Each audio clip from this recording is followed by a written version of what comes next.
கோடை விடுமுறை முடிந்து வெளியூர் சென்றவர்கள் சென்னை திரும்புவதால் விமான கட்டணம் 3 மடங்கு அதிகரிப்பு. சென்னை தூத்துக்குடிக்கு விமான கட்டணம் 17,000 ரூபாய் வசூல்.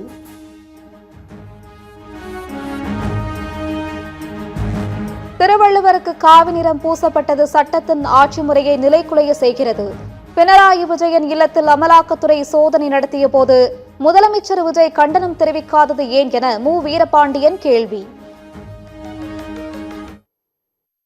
இது ஏற்புடையதல்ல. மக்களால் தெரிவு செய்யப்பட்ட மாநில அரசு இருக்கிறது, சட்டமன்றம் இருக்கிறது, அதற்கு இறையாண்மை இருக்கிறது. ஆளுநர்கள் அதன் மீது ஏறி அமர்வது நாடாளுமன்ற ஜனநாயகத்திற்கு அழகல்ல. நிச்சயமாக அதை கண்டித்திருக்க வேண்டும், அதற்கு எதிர்ப்பு தெரிவித்திருக்க வேண்டும்.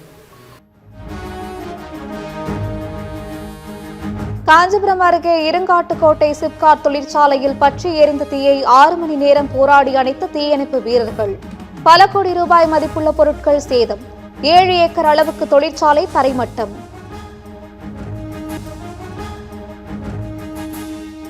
சென்னை கோயம்பேட்டில் இளம் பெண்ணை கார் ஏற்றி கொன்ற வழக்கில் சம்பவத்திற்கு காரணமான மதுபான பாருக்கு சீல் வைப்பு. 17-18 வயதினரை பாருக்குள் அனுமதித்ததாக குற்றச்சாட்டு.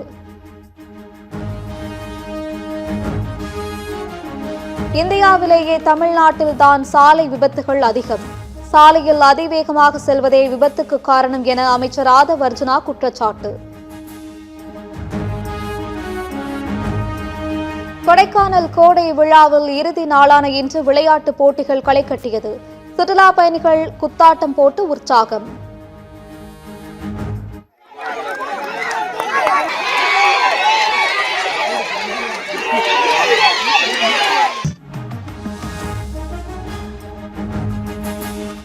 திருச்சியில் முதலமைச்சர் விஜய் பங்கேற்கும் கூட்டத்திற்கு 5,000 பேருக்கு மட்டுமே அனுமதி. QR கோடுடன் கூடிய அனுமதி சீட்டுகள் வைத்துள்ளவர்கள் மட்டுமே கூட்டத்தில் பங்கேற்க முடியும் என அமைச்சர் ஆனந்த் திட்டவட்டம்.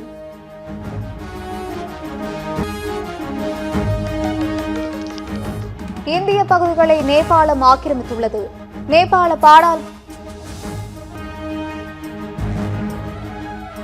இந்திய பகுதிகளை நேபாளம் ஆக்கிரமித்துள்ளது. நேபாள நாடாளுமன்றத்தில் பிரதமர் பாலேந்திர ஷா பரபரப்பு பேச்சு. மேற்கு வங்கத்தில் முதலமைச்சர் சுவேந்து அதிகாரி தலைமையிலான அமைச்சரவை நாளை விரிவாக்கம். 35 அமைச்சர்கள் பதவியேற்க ஏற்பாடு. தமிழ்நாட்டில் காலியாக உள்ள ஒரு மாநிலங்களவை உறுப்பினர் இடைத்தேர்தலுக்கான வேட்புமனு தாக்கல் நாளை ஆரம்பம். இந்தியா முழுவதும் காலியாகும் 24 மாநிலங்களவை உறுப்பினர்களை தேர்வு செய்ய ஜூன் 18ஆம் தேதி தேர்தல்.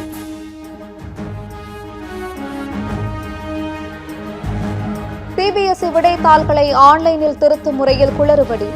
மாணவி அங்கிதாவின் இயற்பியல் விடைத்தாளில் 16-17வது பக்கங்கள் காணாமல் போனது கண்டுபிடிப்பு.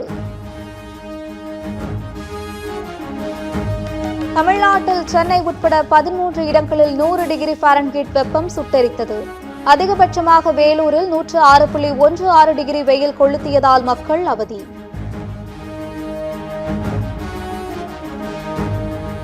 ஆலங்குளம் அரிவாள் வெட்டு சம்பவத்தில் இதுவரை சிறுவன் உட்பட 12 பேர் கைது.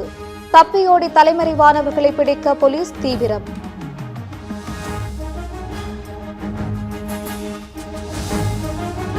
டெல்லியில் 5 மாடி கட்டிடம் இடிந்து விழுந்ததில் பலி எண்ணிக்கை 6ஆக உயர்வு.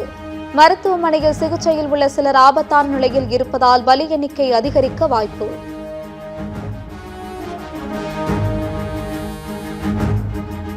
மியான்மர் ஷகன் மாகாணத்தில் ஏற்பட்ட பயங்கர வெடி விபத்தில் 45 பேர் உடல் சிதறி உயிரிழப்பு. சுரங்கப் பணிகளுக்காக சேமித்து வைக்கப்பட்டிருந்த வெடிபொருட்கள் வெடித்து சிதறியது. பிரான்சில் நடைபெற்ற கால்பந்து வெற்றி கொண்டாட்டத்தில் வெடித்த வன்முறை தொடர்பாக 400க்கும் மேற்பட்டோர் கைது. வன்முறையில் வாகனங்களுக்கு தீ வைப்பு. கடைகளை உடைத்து வன்முறையில் ஈடுபட்டவர்கள் பலர் தலைமறைவு. IPL கிரிக்கெட்டிற்கு சில ஆலோசனைகளை வழங்கிய சச்சின் டெண்டுல்கர் பவர் பிளேவை 2ஆக பிரிக்க வேண்டும் என அறிவுறுத்தல்.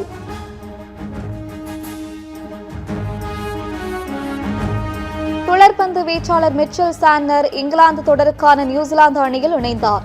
காயத்தில் இருந்து குணமடைந்ததால் களமிறங்குகிறார் சாண்டனர்.